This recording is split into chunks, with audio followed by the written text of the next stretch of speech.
Thank you for joining this event and a warm welcome to our panel discussion on digital transformation and the India story. Exactly a year back, corporate said that digital is becoming mainstream. Roll forward a year, and we see that digital is mainstream. Last year was quite significant in many ways, right? It changed the way we work, the way education is, the way we shop, the way we transact, and the way we watch our favorite shows and movies. So I'm glad to be joined by our eminent panelists who have been in the forefront of the digital transformation that is underway in our country. Welcome to all the panelists. Uh, Last year, as countries went under lockdown, we saw tremendous surge in the overall online activity. So, Bhaskar, my first question is to you. Can you highlight some of the key consumer behavioral trends in a post-COVID world as you see under the Google lens? And also, if you can just segmentize between how many of these are like structural trends versus trends which will taper off. Yeah. Thank you, Kunal, and hello everyone. I hope all of you are healthy and safe. Thank you for having me. So, Kunal, I think it's a great question. I think we have seen election, right? The first different orbit, and the whole post-COVID India is also going to see something even bigger transformation because we see that 10 years of change has happened in just 10 months. And most of these consumer behavioral changes are going to continue and are going to outlast the pandemic itself. I want to highlight like three fundamental shifts that we are seeing, right? So number one is the internet has become more important ever. So if you look at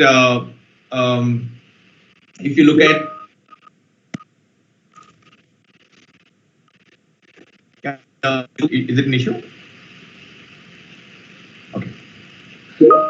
So the first thing is, we have seen that the internet has touched almost 600 million users.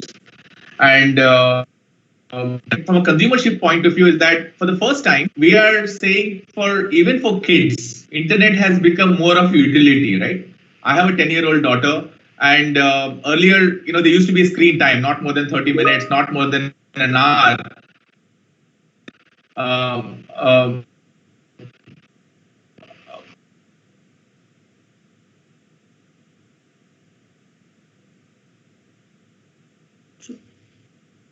So I guess by the time Bhaskar's video. Sorry, can you hear me? Yes, Bhaskar, we can hear you. Yeah. Okay. Sorry about that technical glitch. Just coming back, what we're saying is number one, internet has become more ubiquitous. So 600 million internet users. So what we are seeing is all the consumers are even allowing even kids to kind of work with internet and in a very utilitarian way. And this is causing almost every single product form that we see a massive increase in their surge in terms of volume, in terms of unique users growing up and watch time going up significantly. The second thing is payments. As all of us have seen, almost last year during Diwali, more than 2.2 billion transactions happened on UPI. And Niti Aayog has actually suggested almost like a billion transactions a day is possible in the next 2 years itself. So what this has done is the payments is unlocking a whole new internet economy because thanks to COVID, people are willing to both consume more and more internet and content and are also willing to pay a lot more seamlessly. So we are seeing a lot of digital economy take off in a big way, whether it is gaming or whether it is SaaS or whether it is edtech. All of them are actually our media entertainment. The way OTT has actually taken off in a big way. That is another big change. Yes. And I think e-commerce, the second big change is we're seeing also is in e-commerce, and Vikas will be able to share more. What we're seeing is that depending on this result, almost 120 million users are now shopping actively. So and even the top 40-50 million native shoppers are actually shopping a lot more. People like us used to possibly you know buy 10-20% of stuff on the from e-commerce sites, but now this ratio is actually flipped. So there is going to be a massive boom in the whole the e-tailer economy, and it will touch new heights soon. And the last big trend I want to call out is that the the vernacular story is here and now. The new internet users who have joined, almost like 200 of them in the last year alone, they are demanding very different internet experience. We have seen voice searches increase by almost 270% on Google. We have seen the word translate, this web page has actually happened almost 17 billion times. So people are looking and trying to consume content in the native language, and that is going to only get up even faster. So all in all, I think all these trends I believe, are going to outlast the pandemic. Sure, I think quite interesting. So let me get Ayyappan's view also on the e-commerce segment. How has that changed in the last 12 months? Yeah, Kunal. Hope everyone can hear me and everyone is doing well and staying safe.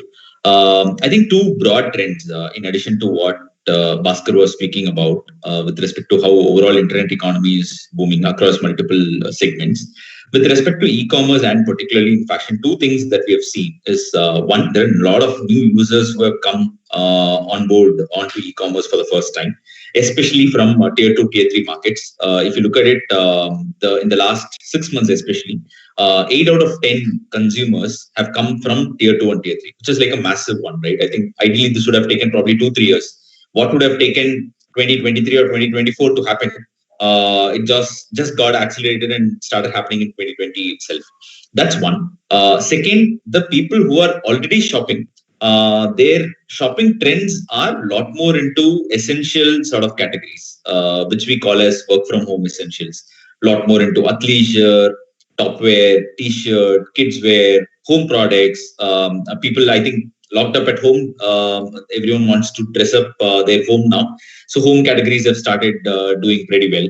So largely, if you look at it, it's not that heavy occasion sort of products, not high ASP products.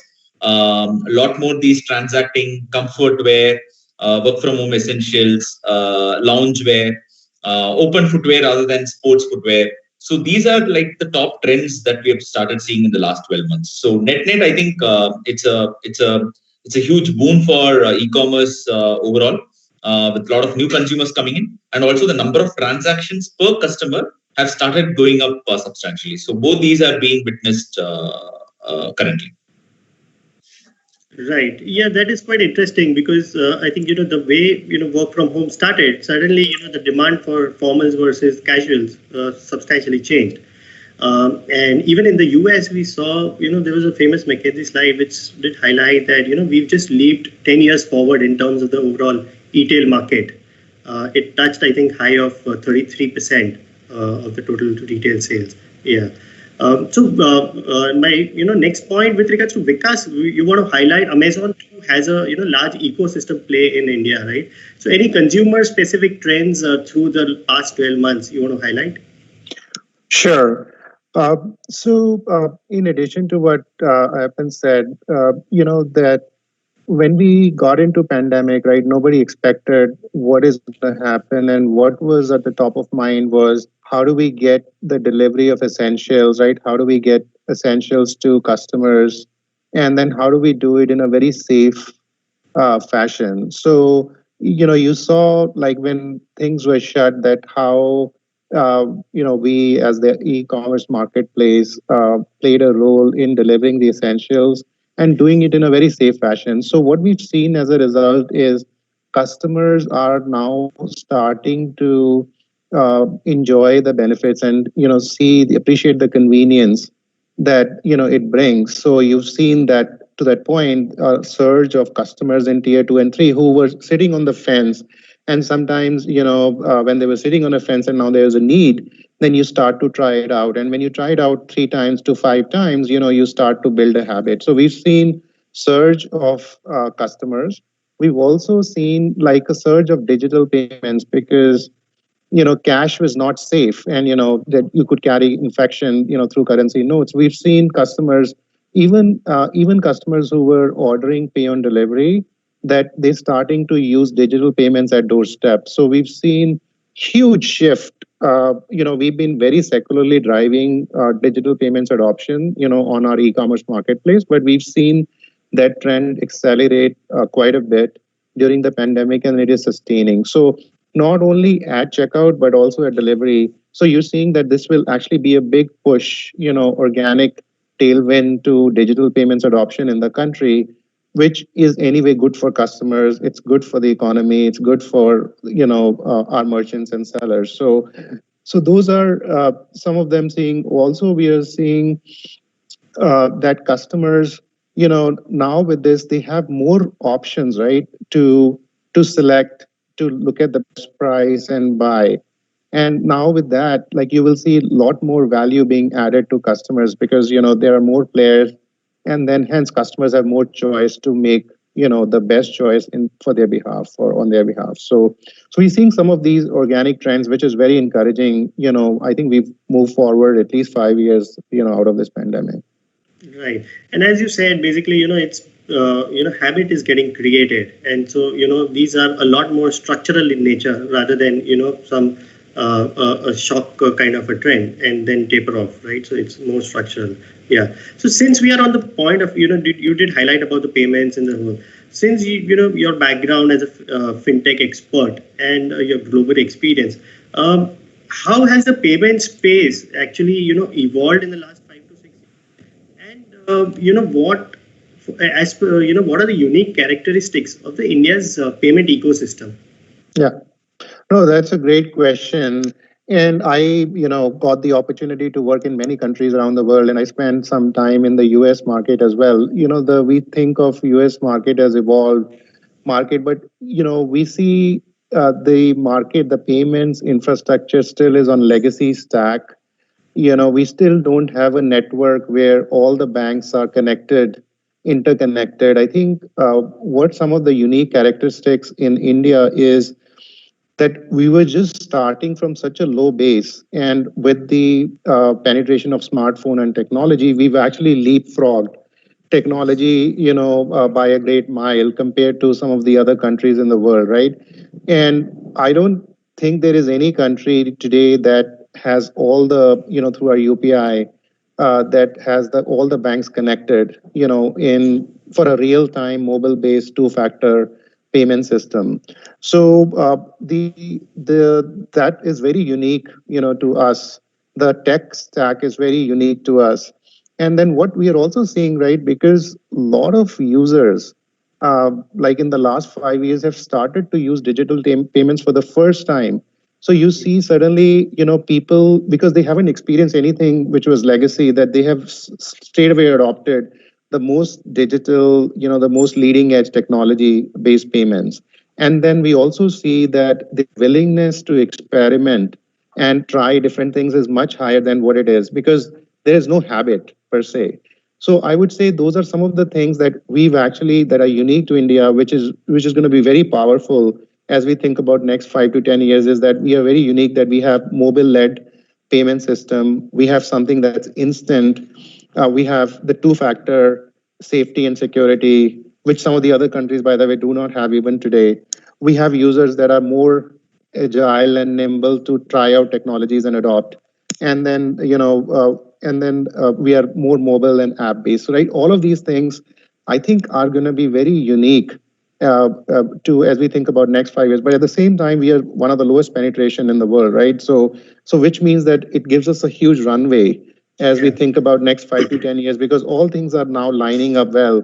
Now it's up to us as an industry on how we really reach outside of the first 100 million users through our reach, and then get those customers start to try and adopt digital payments. So some of the things. Sure. No, absolutely. I think, UPI, as Bhaskar said, 2.2 billion transactions during November. So, I was just back calculating. So it means like almost 850 transactions every second in India, right? So that's and this is just the beginning. Yeah. So great.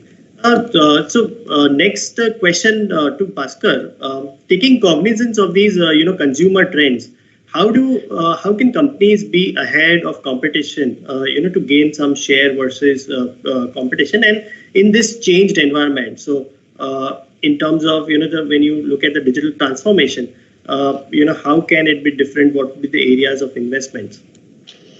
I think it's a great question, Kunal, and I think the number one thing that the pandemic has done is that no matter which business you are managing, it made that particular business leader or the CEO, digital became a CEO's agenda. So that and the ability to kind of transform on digital is going to define winners and losers of tomorrow. What we see is, I'll tell you that from a change point of view, earlier, industries or companies to say, hey, I'm traditional or I am progressive on digital, right? And hence, most of these traditional businesses used to kind of delegate digital to a digital manager, right? And 2-3 people hire and then take care of digital media. Yeah. Now that used to be the level of awareness, but clearly, what the whole COVID phenomena has taught is that digital has become a habit. So no matter which brand you are, whether you're talking to the first 20-30 million consumers who are absolutely digitally familiar, where you can build many D2C brands. And if you have seen, the likes of Boat has become a 500 crore brand and one of the world's top 5 wearable brands without even spending a penny on traditional mediums, right? So whether it is you're a D2C brand or whether you're an urban-based brand, right, where the digital native consumers are now doing most payments and they're going to hit, as Vikas was also mentioning, it's also going to explode. Or even if you're a brand who is selling tractors, right, in rural India, today, IMAI recently suggested almost 300 million users out of the total users are actually rural. So that means there's a 51 penetration of rural households, right? And if you cut the data by under 30-year-old population, almost even internet penetration in rural is also 91% among youngsters. So what I think, what is happening currently is that most companies are actually moving from looking at digital as a media and hence trying to kind of do a good job there, but they're also like investing a lot on digital as a data science, as a building a tech layer, and tech transformation has become a CEO's agenda, and that's where a chunk of investments are happening, and hence a lot of our conversations which were originally ads are now moving to cloud and are now moving to tech transformation as a key conversational point. And the third, it is also like disrupting a lot of businesses directly through digital, right? Whether it is the D2C story or whether it is a fintech story, which what fintech companies are actually doing to banks, or whether it is the edtech story, right, which is emerging, spearheaded by Byju's of the world. So the disruption is real. The digital economy is real, and digital transformation is actually at the core of this entire change. So Ayyappan, you did highlight, almost like 8 new users are from tier 2, tier 3 cities out of 10. So in terms of when you look at the the consumption pattern, does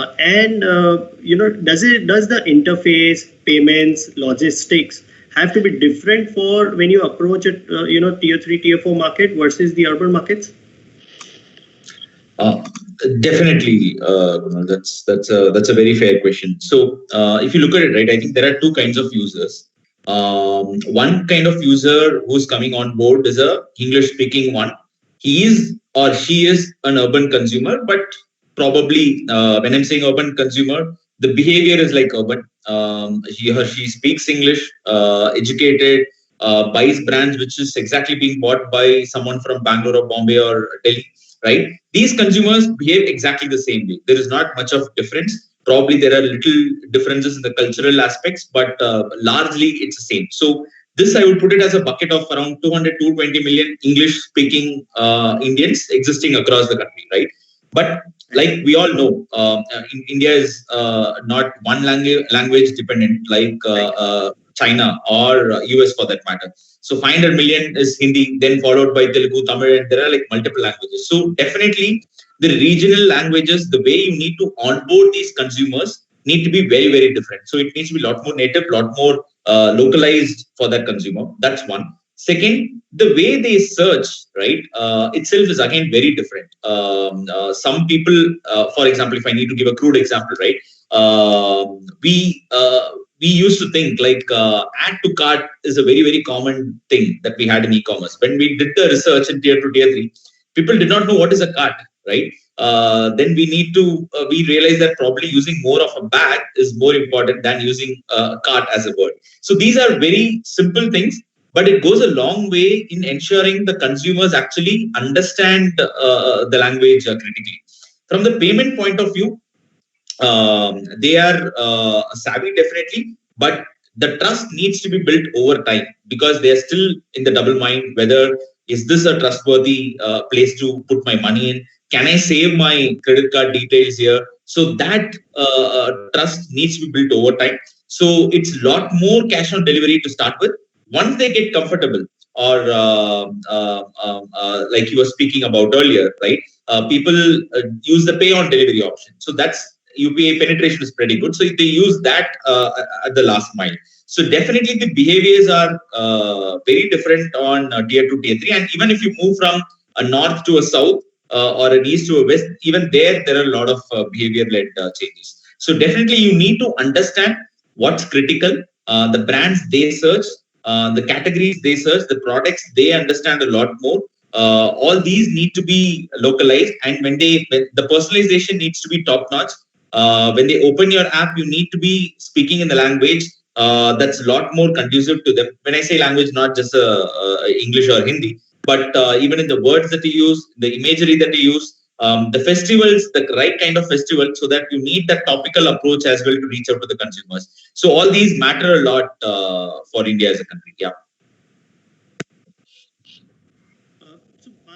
Coming back to the technology investments, how do you see the the digital transformation journey for the SMEs? India is home to almost like a 35 to 40 million SMEs. How is your view about their journey of digital transformation? Yeah, I think it's probably a lot of us talk about it, but very few understand it in its true sense. Like omni-channel is the single biggest tech trend, which is an outcome of in context of pandemic, and there are a few industries who have embraced it by building digital storefronts, by being available to consumers, where in no matter which channel they want to kind of transact with, and those guys are actually leapfrogging compared to the rest of the competitors who are actually lagging behind this. Now, if you look at it, almost 50% of SMBs have come onto the internet for the first time. It's some form of able to kind of either receive for the first time, and hence there are very different levels of onboarding which is happening. The way what happens to a mom and pop kirana store, who is very different from what is actually happening to, say, auto dealership.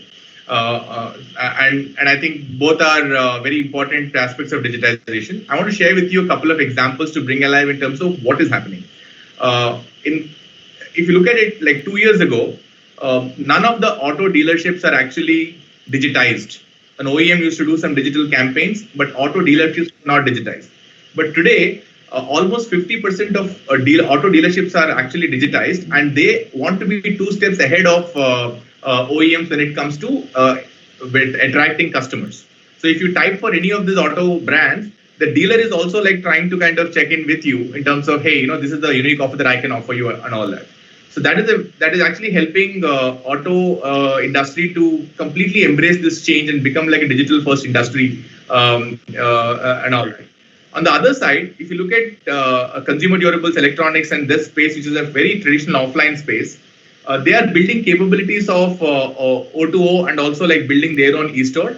Traditionally, they have built up, relied heavily on aggregators to sell smartphones, etc. But now they are actually building their own digital store presence, because the number one presence store that actually matters is your digital store. And all retailers are actually realizing that and building advanced systems to do that. And on the other extreme, if you look at whether it is CPG companies, a lot of them are actually trying to digitize the retailer and try and actually digitize the whole process from a distributor to the retailer on one side and see if there are any cost synergies that are actually happening. And also on the demand side, there are some more test and learn experiments happening. So I think the biggest challenge I see currently is that a lot of platforms which are offering store digitizations are trying to solve for the platform, solving say part of the puzzle, while companies are trying to solve for the company, right? I think not many are actually solving for the retailer for and getting more customers. So it's I think it's an interesting journey for them to embrace, and I think it will only accelerate over the next few years. Right. So technology on the payment side has evolved quite substantially, right? Where initially transactions used to take almost 6 to 7 clicks. Now, when we are doing transaction through the app led, it's just within 3 clicks we can do the transaction. So, Vikas, what as per you could be the some of the other innovative things that could come up over the next few years?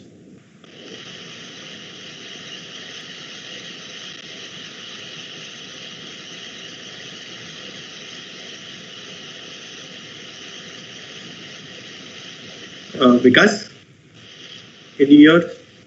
You're on mute. Yes, can you guys hear me? Yes, we can hear. Can you hear me? Yeah, I lost the question a little bit because the bad connection. Can you just quickly repeat it, Kunal? Yeah. So my question was that even technology landscape has evolved in the payment space, right? Where earlier it used to take 6 to 7 clicks to complete a transaction. Now on an app, basically we can get it done in 3 clicks. What as per you could be some of the other innovative things that could come up in future? Absolutely. Yeah. So for us to adopt digital payments, right, that the benchmark is that they need to be as convenient as cash, right? They need to be as instant as cash, but at the same time, they need to be safer than cash. So the bar is that can we do it better and more convenient than what customers are paying today? Then only they'll adopt digital payments. So you're right. It used to take 5 clicks, with almost 1 in 2 transaction used to fail, to a point then where it's taking 2 to 3 clicks, where we're seeing almost more than 4 out of 5 transactions succeeding, only 1 out of 5 fail, or even less than that, to a point where you get to a point when it is not 2-3 clicks, it's a single click, and then you have 100% payment success rate where none of the transaction fail, right? It requires us to innovate as an industry to move to a point that customers, when they are making a payment, they're buying, they're doing anything, that they don't have to worry about payment failure. They don't have to worry about my money getting stuck and not knowing when that money will ever come back if it gets debited from my bank account, right? So we've come a long way. I mean, we at the same time, whether we move from 5 clicks to 3 clicks to 1 click, we have to do it in a way that we don't lose the essence of 2-factor authentication, meaning they have to be extremely safe and secure. So there are some of these things that are going to be extremely important as we think about the digital payments and the technology. And so one of the areas where we are investing quite heavily is also saying, like, how can we move from touch-based payments, which is through the app, to almost voice-based payments, so that customer don't even have to open up the app or anything, that they can actually just speak and make the payment. So, but do it in a very safe and secure fashion. So payment by Alexa, sound-based payments is something that's really important for us. So in terms of looking at the next set of technologies, that's where we think that would be the next frontier, which is voice based payments. You could just say, hey, pay my bill, Alexa, and it gets done. But it gets done in a way that customer is in the control. So customer has full control, and it is extremely safe with a 2-factor authentication. So this is just one visualization of, like, you don't have to do anything. It just gets done. That's just some thoughts, on what next in digital payments. Sorry, Great. my connection was a little bit poor. Yeah. Yeah. No, that's a great thing. So much ease of use, right? As in, just you speak and, the payment gets done. But Mike, another next question is to you. With regards to on the e-commerce side, when we look at, some of the global markets and in China in particular, we always, seen that China is like 5 to 6 years ahead versus India in terms of the overall adoption. Any learnings we could draw from the the experience over there? Yeah, definitely. I think China is known for leapfrogging multiple technologies, and India, it's always like the question paper has already been leaked, and you know what answers to have it. So if you closely follow and if you can pick some trends which are ready-made to be applied in India, I think it's good. So from that point of view, I think 2-3 things that we are noticing, and we believe that will start in India as well. So for example, just to reiterate, right, India never had 3G. We directly jumped into 4G. Right, I think that's a huge shift that we did, and the kind of data speeds we saw, and with that we are seeing the kind of penetration what probably China saw 5-6 years back. The one thing that's going to be very common is the kind of age group of consumers who are going to come into the e-commerce for the first time. In China also, who came in was a lot more savvy. These were sub 20 age group consumers who then brought their entire families into e-commerce as well. That's going to be a very similar trend. In tier 2, tier 3, the first shopper, the first consumer is actually a sub 20-year-old, 18-year-old, 15-year-old who's actually shopping and then pushing the family also to shop. So this is going to be one major thing. So when you define your app, when you build your app, it needs to be a lot more speaking to this consumer, not to a 50-year-old. Those are the days which are gone where you try to convince the home maker or the breadwinner in the family. It's going to be a lot more through the kids you're going to get in. That's one. Second, I think the offline and the online, the truly coming together is going to be a lot more seamless. Like 4-5 years back, if we had asked, everybody was saying, you know what, yeah, I don't think online is a lot more price-led or discount-led and stuff like that. Then 2 years back, people say, hey, you know what, actually there could be something in online, there could be another channel. Fast forward to 2021, people are saying, actually, you know what, I need to have my digital strategy very, very clearly. And in the last 8-9 months specifically, we have onboarded like 1,800 stores into e-commerce, and a lot of stores did not have a single walk-in in the last few months because of COVID, right? But all these stores were able to actually fulfill the store orders. Now it has been put into habit. Now what will happen is during the peak hours, especially Saturdays and Sundays, there will be walk-ins, but during Monday to Friday, these people can actually serve e-commerce orders. So the manpower that you can deploy can be a lot more seamless. That's exactly what has been happening in China for the last 2-3 years, if you look at it, right? The fourth point, if you look at it, the basket size that China has started seeing is a lot higher. In India, still that behavior is a little nascent. People don't shop like too many items at one shot. That habit will get built. And picking up at the store, all of that put together, if you look at it, definitely it is something that's going to go up. Along with the transaction per customer, the basket size will also definitely go up. So these are few things that we believe it's going to happen. Another thing is probably that's again very specific to fashion that online world has seen in China. People go to an offline store, they try out stuff. If the specific size is not available, you actually come back, right? But because of the online and offline coming together, what they now do is they just use the barcode scanner and then do it.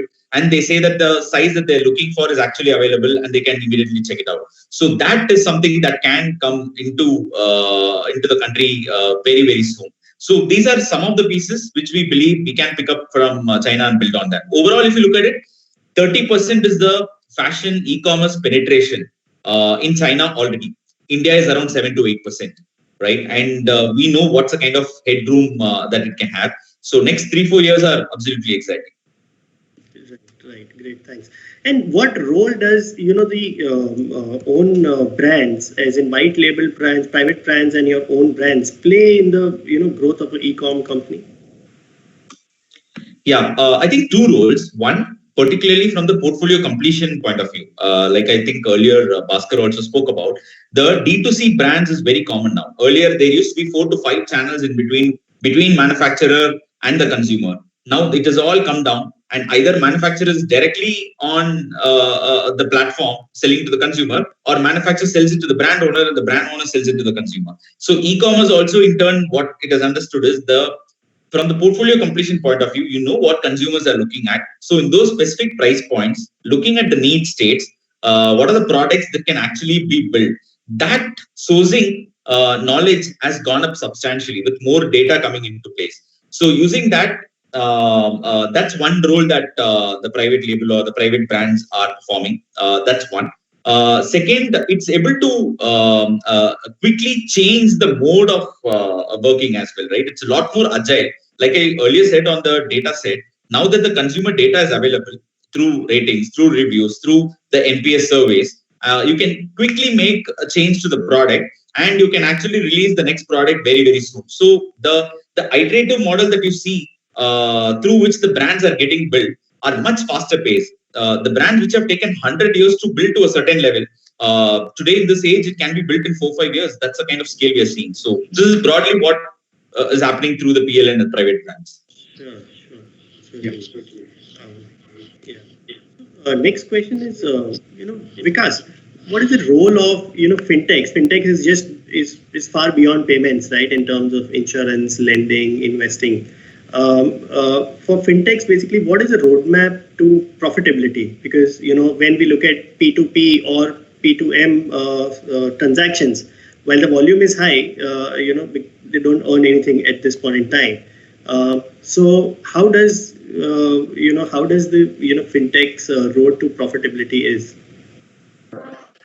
So good question, Kunal. See, one, I see that for any business to work, right, the core business has to be unit economics, neutral or positive. Otherwise, there is no business, right? So I feel like we are at a stage in the country where players like us and a lot of players in the industry are making those investments to penetrate digital payments. So most of the time now, customers, there is no charge.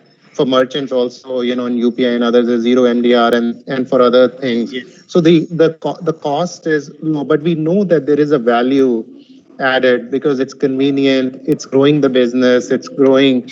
So there is a lot of convenience that is added today that is not monetized. So one of my firm belief is that as we think about, to reach to a certain level of scale, that the core unit economics needs to make sense and needs to be profitable, meaning merchant, it would be value led, meaning merchants are going to see clear ROI and then their willingness to pay. Customers, if for something that I used to make few phone calls or few internet logins and passwords to now I can do it instantly on my phone, it is a lot of convenience, right? So I also believe that we will move to a model where customers as well as merchants will be willing to pay for the value that we add to them, right? So that's one. On top of it, then you see other use cases and needs where customers today the penetration is extremely low. To your point, right? Insurance. You look at wealth. You look at any of those. We are like in single digits penetration compared to other countries in the world. So you start to work backwards from the customer and look at other use cases which inherently are unit economics positive, are more profitable. So then you get to a point where you can think of those as accretive to your business, and whether it is lending, whether it is insurance, whether it is wealth, which has inherently higher margins. So you can add it on top of it. So I really think we would move to a point where today there's no money, but we're putting heavy investments in trials and usage, that you'll move to a model where there are unit economics positive, and then you add other value-added services on lending and insurance on top of it. And then for it to succeed, it needs to be really, really customer friendly. And we've seen it in China, right? To give you Alipay, just very broad set of numbers, is that their payments business, right, and financial still makes money, and it is about 20% of the total income. whereas the lending and insurance, lending is about 50-60%, and insurance and others, right, to that extent. And you look at even for WeChat, similar thing. So I think you will see that similar evolution in India. But it is not like, I don't buy that argument to say, okay, payments will never make money and then we have to just cross sell to make it work. No, then it doesn't work. Then we're not in business. So, and we look at that kind of scale, people, they're still unit economics positive. So that's actually just some of my thoughts on how we think about profitability. Okay, Bhaskar, you want to add on this piece? No, I think Vikas covered it really well from a macro perspective, that every business has to deliver value first, and then eventually you'll figure a way of making money. But I think what is important is it is a classic market development, right? New users are coming, getting familiar, right? It's a new way of transacting which is happening. The only thing I would like to add is that businesses will also innovate a lot in terms of how do you kind of the path to profitability could be very different in given the kind of scale that we're actually seeing. I feel there is some sort of innovation also will be there, and I'm sure the policy also will play its role, right, over time. But I agree with directionally how we should be looking at it from a business perspective. Before we close today's panel, one final question to all of you. Nandan makes one of the powerful statements is that we are moving from a prepaid to a postpaid economy. So given that in this decade, which vertical segment within the whole internet economy you would be most bullish on? Yeah, I think I can go first. I think that's a very well-made point, right? So we can see that probably India has added more paying customers to anything on content or gaming or edtech, than any other country in the world. So this whole ability to kind of say, hey, Indians want all free stuff is actually like moved on. So what is happening is when you demonstrate value, people are willing to consume, and people are willing to pay online. This is opening up a digital economy, which is not limited to the India alone, right? Also to the global across the world. So I feel SaaS, which is a massive sector, and SaaS could be to India what security is for Israel, right? And it could be we can build many global businesses, and we have seen how Zoho and Freshworks have actually opened up a model which is replicated by many unicorns happening now and later. I think that is a great one from India to the world. Gaming and media entertainment, edtech, what we are seeing with Byju's of the world and are trying to serve the world, right? I think all of them are from India to the world kind of stories emerged, especially in context of building a slightly more digital economy of sorts. So all these are digital first sectors which will massively grow. On the other side, if you look at even in the US, almost pre-COVID levels, only 10% is e-commerce, 90% is still offline. So ability of the whole consumption economy could completely take off in a big way. And in India also today, finger falls are more important than footfalls for majority of the retailers, particularly in urban India. So both of them will, retail can also completely transform if they get their digital act right.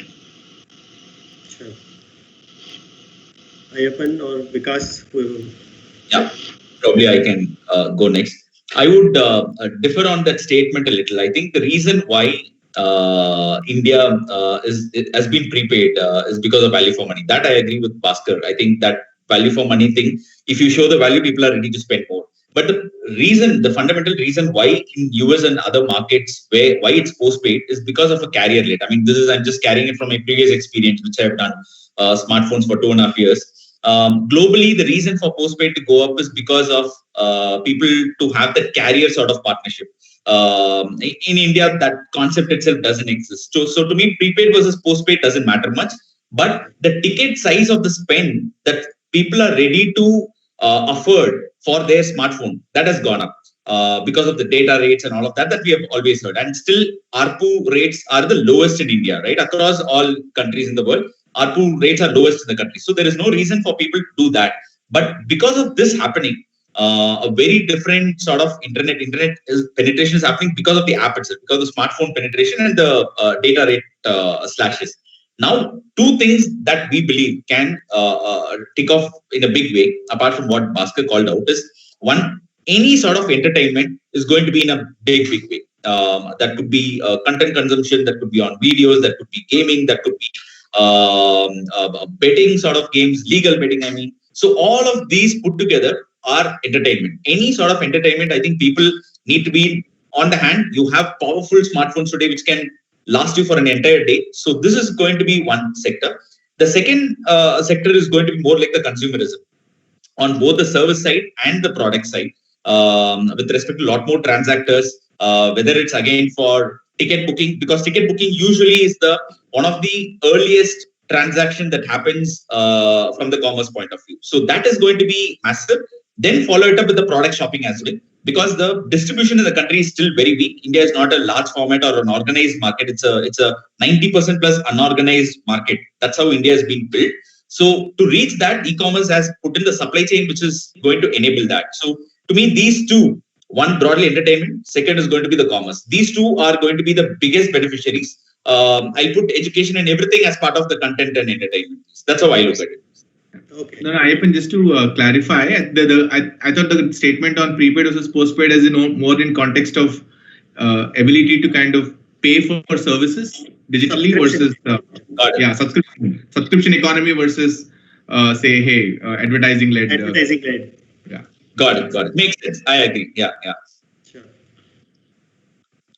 Yeah, Vikas, your pick. So I'll just put a little bit more context to what is already said, right? When we look at postpaid, I would put it in the context of credit. We know credit is a big driver of consumption, right, in the world, and it is going to be a big driver of consumption in the country as well. And I'll give you some, like we've been working a lot on some of the affordability installment products, and we've seen huge traction now, almost to a point that 2 out of 3 orders, right, are done on installments, for 20,000 and above. We see 80% or more of customers who are first time buying installments are from tier 2, 3 cities, right? So we are seeing that not only, credit is enabling consumption, but it is also enabling consumption where the need is, which is in the tier 2, 3 cities of India, right? At the same time, credit is also a huge driver for SMEs and for merchants and for sellers, right? And the OCN is, I think, a great initiative where we can almost democratize, credit. And there's again a great example of we build it right, that it is going to be open API, hardened APIs with an open network, which gives us the ability to create a large network where all the lenders and all the marketplaces and all the borrowers are integrated, through technology. So, and it is a win-win because, we also see in our experience, because we do direct integrations, that it sometimes takes 3 to 4 months, right, to do one lender integration. But then when you have this kind of a network, you could actually integrate within like 3 to 4 weeks. So from 4 to 5 months, you're down to 3 to 4 weeks. So I think, I think some of the new initiatives, on OCN and others, just like UPI, I think are going to be game changer. But we have to do it right. So that means is that we need to make sure that the standards or the rules are so that there is value for every player. In the ecosystem, everybody is bringing the value, and then also that there is enough coverage or participation. So so there is enough coverage of lenders, there's enough coverage of marketplace providers. So once we do that, I think that's going to be very powerful. Right. Nandan Nilekani also says that he has also been very much excited about the OCN, right, and he considers it to be the next game changer. True. So with this, gentlemen, thank you so much. It was one of the very interesting conversations. Hope our viewers also enjoyed it. Thank you so much, all the panelists, for taking time out and participating to talk to us. Thank you.